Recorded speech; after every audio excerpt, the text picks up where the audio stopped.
नमस्कार, मैं doctor Manju Singh SBL के यूट्यूब चैनल पर आप सभी का स्वागत करते हूँ। आज हम बात करेंगे गैंग्लियन सिस्ट के बारे में, जो कि बहुत कॉमन है और आमतौर पर देखने को भी मिल जाती है। तो अब हम जानते हैं कि जो गैंग्लियन सिस्ट है वो क्या है। गैंग्लियन सिस्ट की बात करें तो ये बिल्कुल हार्मलेस होती है, नॉन कैंसरस होती है, मोस्ट ऑफ केसेस में पेनलेस होती है, लेकिन कभी कभी ये पेनफुल भी होती है। नॉर्मली जो गैंग्लियन सिस्ट होती हैं, जो हमारे टेंडन्स और जो जॉइंट का एरिया होता है उसके आसपास डेवलप होती है और नॉर्मली ये जेली लाइक जो फ्लूइड होता है उससे भरी हुई होती हैं। अब हम बात करते हैं गैंग्लियन सिस्ट के कैरेक्टरिस्टिक्स के बारे में। सबसे पहले बात करेंगे इसकी लोकेशन कि ये कहाँ पर डेवलप हो सकती है। तो ये डेवलप हमारी जो रिस्ट होती है उसके बैक और फ्रंट वाले एरिया में डेवलप हो सकती है, फिंगर्स में डेवलप हो सकती है, एंकल्स में हो सकती है और फीट में भी डेवलप हो सकती है। जो गैंग्लियन सिस्ट होती हैं वो टेंडन और जो जॉइंट एरिया है उसके आसपास ही डेवलप होती हैं। नेक्स्ट आता है गैंग्लियन सिस्ट का अपीयरेंस और साइज। अपीयरेंस की बात करें तो जो गैंग्लियन सिस्ट होती है वो राउंड हो सकती है या फिर ओवल शेप की हो सकती है। साइज की बात करें तो जिसका साइज है वो एक जो पी साइज जो होता है, यानी कि छोटा सा जो साइज है उससे लेके एक बड़े साइज में इंचेस में भी हो सकती है।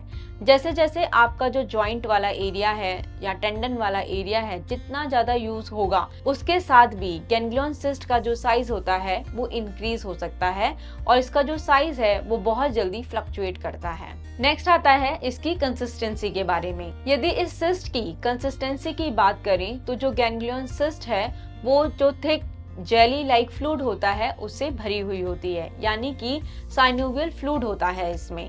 सेकंड, जब आप इसको टच कर रहे हो तो काफी सॉफ्ट होती है। यदि हम गैंग्लियन सिस्ट के सिम्टम्स की बात करें तो सबसे पहले तो ये पेनलेस होती है, लेकिन कुछ केसेस में ये पेनफुल भी होती है। यदि आप उसके आसपास का जो नर्व एरिया होता है उसको प्रेस करोगे एक हल्का हल्का पेन हो सकता है और इसके साथ ही जो वो एरिया है, यानी कि जहाँ पे आपकी गैंग्लियन सिस्ट है वो एरिया वीक भी हो सकता है, जिसकी वजह से पेशेंट को ऐसा लगेगा कि उसका जो एरिया है वो सुन्न हो गया है और कमजोर हो गया है। यदि हम गैंग्लियन सिस्ट के कॉज की बात करें तो इसका एग्जैक्ट कॉज जो है वो नहीं पता है, लेकिन यह माना जाता है कि यदि जॉइंट और टेंडन शीट से साइनोवियल फ्लूइड का लीकेज होने लगे और जब वो फ्लूइड जो होता है वो सैक की फॉर्म में आ जाता है तो गैंग्लियन सिस्ट बनने लगती है। सेकेंड जो इसका कॉज है वो है ट्रॉमा, रिपीटेटिव इंजरीज या फिर ओवर यूज करना उन जॉइंट्स का, उसकी वजह से भी गैंग्लियन सिस्ट हो जाती है। यदि हम जेंडर की बात करें तो जो फीमेल्स होती हैं वो ज्यादा अफेक्टेड होती हैं। मोस्टली जो एज होता है वो है 20 से 40 की एज में। अब हम बात करते हैं इसके डायग्नोसिस की। यदि हमें ये कंफर्म करना है कि ये गैंग्लियन सिस्ट है तो हम फिजिकल एग्जामिनेशन कर सकते हैं।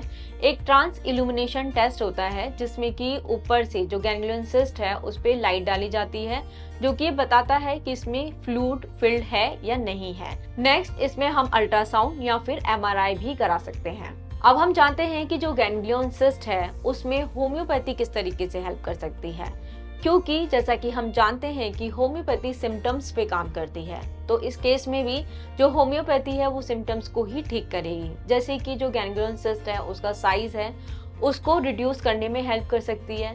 इस गैंग्लियन सिस्ट की वजह से जितने भी डिस्कम्फर्ट्स हो रहे हैं, जैसे कि पेन हो रहा है, नमनेस जो पेशेंट को फील होती है वो, या फिर जॉइंट्स की जो मूवमेंट है वो रिस्ट्रिक्ट हो रही है, उन सारे सिम्टम्स में इम्प्रूव करने में हेल्प कर सकती है।